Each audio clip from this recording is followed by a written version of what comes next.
knowing that I had nowhere else to turn but to God, that was the only way I was going to make it through. I've never prayed so much in my life. There's two things about my dad. You could say he loved God with all of his heart, and he loved his family and his kids and his grandkids. He has a shirt that says "Loud and Proud Grandpa," and he would wear that with pride. I would say he was one of the heroes of my life, my faith.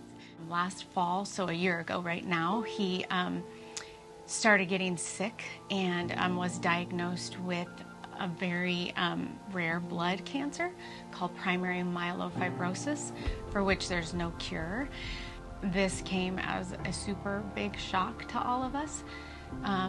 As my siblings and I, we all had a child graduating this year.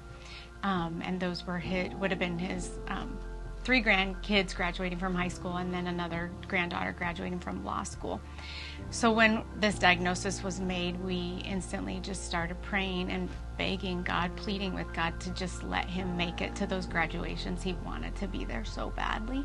But in March, my dad passed away 8 weeks before graduation. So it was really hard. We felt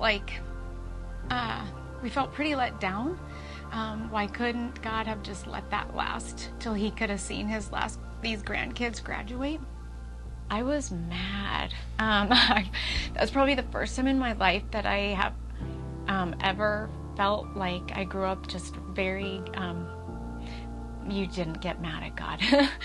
A few weeks after my dad passed away, I was out walking and just talking with God and looking up at the sky, as I often do, and just questioning God and bringing to him my doubts, like, why did you do this? Why couldn't you have waited? Are you really good? And I was reading through Matthew, and it was like I heard God say to me, so are you going to leave me too?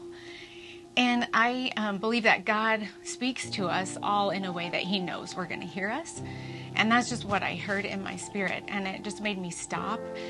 And I started crying, and I just said no, because I don't have anywhere else to go.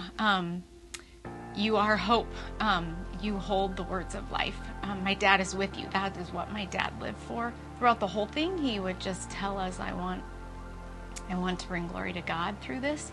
My siblings and I had a hard time sometimes understanding what does he mean by that. When I was preparing what I was going to say before I sang the goodness of God at my dad's funeral, and just like sitting with God and saying, how could my dad sing that? Like, the last time he sang it was here at True Hope.